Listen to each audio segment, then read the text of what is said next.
Ya kalau bisa jangan terlalu membebani masyarakat ya Mbak ya. Karena sudah banyak beban yang diembannya, jadi kalau bisa ya tidak terlalu tinggi lah naiknya. Kalau mewakili umat ya, ini kan jamaah dari Indonesia tuh kemungkinan paling banyak ya, saya sedunia mungkin ya. Kalau bisa ya jangan memberatkan umat lah untuk biaya haji ini kayaknya berat sekali kalau angkanya sampai di atas 50-an ya. Kalau bisa ya kembali aja seperti awal sebelumnya. Ya kalau bisa tidak membebani sehingga Pak Marsudi pun bisa berangkat, begitu ya Pak?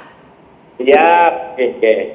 Kira-kira Ya, kalaupun memang nambah nih Pak, ini ya, bagaimana kemudian hitung-hitungan, kalkulasi dari Bapak nih sebagai calon kalau melihat dengan kondisi yang sekarang? ya. Kalkulasinya memang ya secara saya pribadi memang keberatan. Masalahnya kita kan sudah tua, mau ke sana kemari itu sudah coro utang itu di BRI sudah nggak boleh. Iya, nggak boleh. Jadi sangat keberatan. Kalau bisa ya tidak usah tambahilah untuk yang periode saya itu, Ya, ya. periode 20. Ya, ini memberatkan dan PKS kemudian menolak. Tapi setelah penolakan ini, apalagi upaya yang dilakukan untuk bisa mengadvokasi para jamaah ini yang berharap tidak usah naik supaya bisa berangkat, Pak Iskan. Ya, gimana? Bagaimana kemudian yang dilakukan ke depannya dari PKS? Ini kan sudah diketok tapi mengupayakan agar paling tidak ini ada perubahan lagi lah supaya mereka Ya. ini tetap bisa berangkat. Karena kan belum tentu waktu ini masih berpihak pada mereka karena tadi sudah tua lah dan belum tentu juga uang yang kemudian harus dibayarkan ini pun bisa dicukupkan. Jadi fraksi PKS itu menolak tapi memberikan solusi ya. Jadi pertama itu memang ada tiga tingkatan. Pertama kita menyelidiki anggaran supaya diturunin. Yang kedua sistem ke depan itu jangka panjang bagaimana memperbaiki BPKH. Karena BPKH ini 120 triliun uangnya yang paling diuntungkan dari haji itu pemerintah. Karena Kementerian Keuangan itu dia sekitar 120 triliun itu cuma menghasilkan ya sangat sedikit ya, antara 5% sampai 6% segitulah ya. Jadi sangat tidak efisien memang. Seharusnya kan dana haji itu dikelola dengan itu. Jadi itu harus diperbaiki ke depan. Dan sikap PKS itu ada 7 halaman akan diserahkan juga ke Menteri Agama dan juga ke DPR, dan kita akan sebarkan nanti di media sosial dan di lamannya fraksi PKS. Jadi memang kalau kita lihat itu ya, ini kenapa kita menolak? Kita ingin membuka mata Kementerian Agama bahwa pengelolaan haji itu tidak bisa lagi seperti ini ya. Banyaknya anggaran-anggaran yang tidak efisien. Contohnya saja dia membiayai sekitar 20 mobilnya pun sudah nggak efisien, sudah nggak pakai STNK tapi masih dibiayai. Dan mobil-mobil bagus itu biayanya sangat mahal. Padahal jemaah haji tidak memakai mobil bagus. Itu kan mobil hanya untuk melayani birokrat ataupun tamu-tamu yang datang di Indonesia. Kenapa dibebankan ke jemaah haji? Itu kan tugas negara. Bahkan ada juga beli untuk kantor. Di dalam undang-undang haji tidak boleh uang yang dibayar jemaah itu adalah yang dia pakai. Seperti kesehatan, namanya kantor pemerintah, itu adalah tugas negara. Negara-negara, bahkan Malaysia itu mensubsidi jemaah haji yang tidak mampu itu gitu. Jadi kita lihat ini, apalagi Badan Pengelolaan Haji itu tidak ada equity-nya, tidak ada modal awalnya.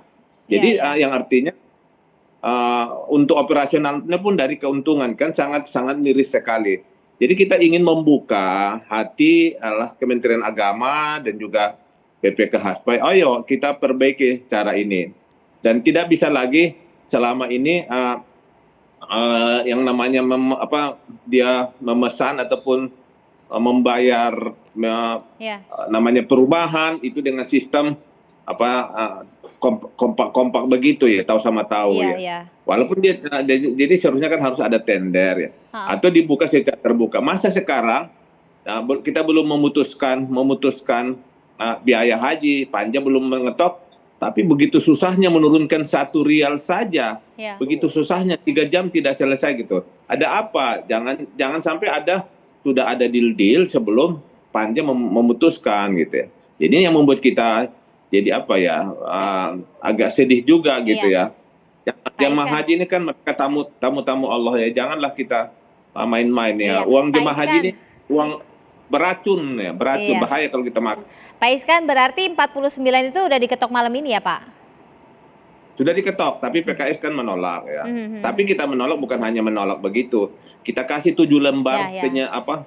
cara memperbaiki haji. Yang diperbaiki bukan hanya tata kelola Kemenagam, juga tata kelola dananya. Karena kalau dana itu tidak efisien, berarti kan jadi mahal.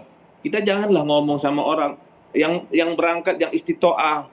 Jemaah haji sudah nyetor 25 juta, berarti Iya. istitoah gitu.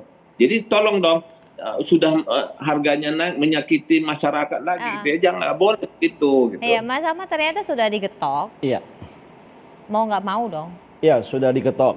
Dan Sekarang, itu semuanya harus bayar nggak? Seperti yang tadi Mas sampaikan bahwa sesuai skema itu. iya, pertama proses pengotakannya menurut saya problem ya. Saya kira gini, kenapa sih berangkat hajinya itu kan 4 bulan dari sekarang? Kenapa biayanya ditetapkan sekarang fixnya?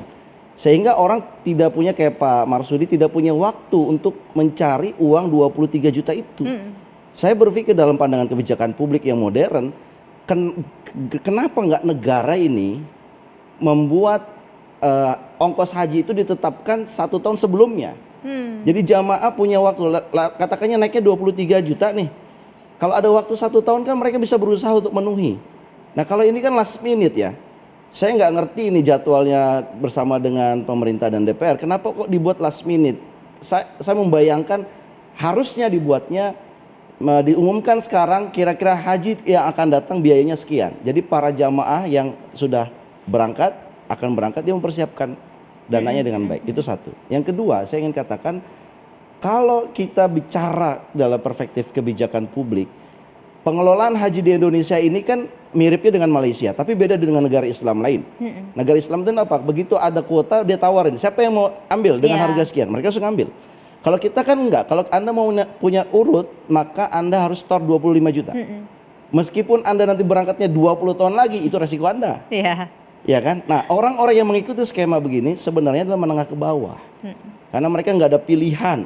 Mereka nggak ngerti mengelola dana 25 juta itu.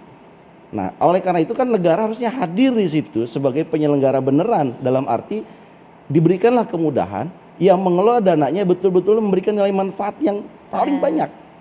Bukan nilai manfaat yang ditempatkan di return yang rendah hanya 5-6%, padahal kebutuhannya 12%. Dana BPKH untuk operasional diambil dari mana, Mbak? Dari nilai manfaat, kira-kira 2%. Tetapi untuk jamaah haji 6%, jadi 6 dikurangin 2 hanya 4%. Kecil sekali. Berarti yang mestinya return 12 tadi, 6 dia dapat, dipotong lagi 2, yang tadi tinggal 4 itu yang dirasakan manfaatnya. Sehingga penambahan itu tidak bisa lagi dihindari. Kalau pengelolaan BPKH masih seperti ini, saya yakin dana haji itu akan tergerus. Karena nilai pengembaliannya yang rendah tidak mencukupi untuk kebutuhannya. Pertanyaan lagi adalah untuk apa kita membuat BPKH? Kan lebih baik kemudian seperti negara Islam lain yang udah open tender aja. Cuman kalau open tender aja kan tadi yang kecil nggak mampu lah, makanya dikelola lah. Makanya ini menurut saya BPKH ini bisa mendapatkan keberkahan karena dia cariin uang buat berjamaah berangkatin haji, atau dia malah mendapatkan laknat dari orang. Kenapa? Karena dia banyak memakan atau tidak beroptimal dalam dana itu. Pak Iskan, tadi kalau dari apa yang disampaikan oleh Mas Ahmad, mungkin tidak kemudian pembahasannya ini tidak kurang 4 bulan seperti sekarang, tetapi diputuskan sebelumnya agar ada persiapan lebih panjang apabila terjadi penambahan.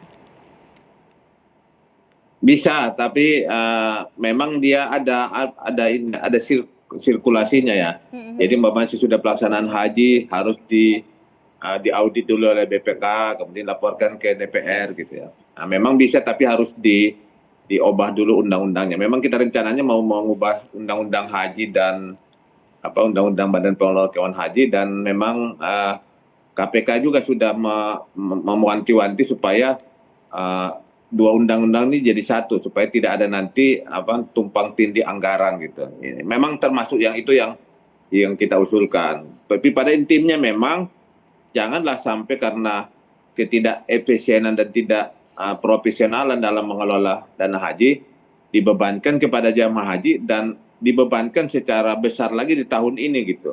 Kita memintanya itu di sharing gitu. Jadi bukan hanya jemaah haji kan gini, ada jemaah haji yang sudah lunas tahun 2020, 2022, mereka kan tidak menambah lagi ya, karena mereka udah lunas. Nah, yang berangkat tahun ini kan dua-duanya sama-sama tidak berangkat sebetulnya karena dapat musibah ada Covid kan. Tapi dia akan bertanya, kenapa mereka cuma bayar 10 juta sama-sama tidak berangkat? Kami harus bayar 23 juta gitu ya. Nah, ini juga bisa jadi takutnya saya masalah hukum juga ke depan ya kan. Nah, jadi tidak selalu ya keputusan politik penting, tapi menurut saya dalam undang-undang haji ya, juga ditekankan betapa keputusan itu secara syar'i.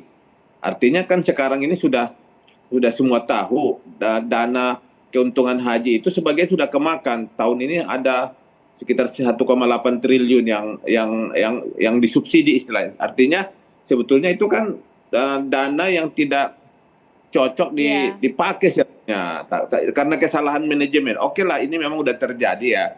Tapi ayo dong ke depan itu kita perbaiki gitu. Itu yang selalu disuarakan oleh PKS, konten-konten seperti itu gitu. Nanti kalau kita semuanya setuju, nanti Kemenak dan mereka kan akan takut ujub, oh berarti saya bagus loh, apalagi surveinya 98% senang jemaah haji. Ya namanya jemaah haji kalau disurvei lah pastilah senang, pasti dibilang terima kasih, haji mabrur gitu. Ya nggak mungkin dia mengeritik lah. Tapi kan kita kan politisi ya, tolong itu kita perbaikilah ke depan. PKS juga memberikan solusi juga. Ya. Ada harapan apabila diubah undang-undangnya. Tapi berapa lama kemudian proses perubahan itu bisa terjadi? Sesaat lagi kita akan lanjutkan, tetaplah bersama kami.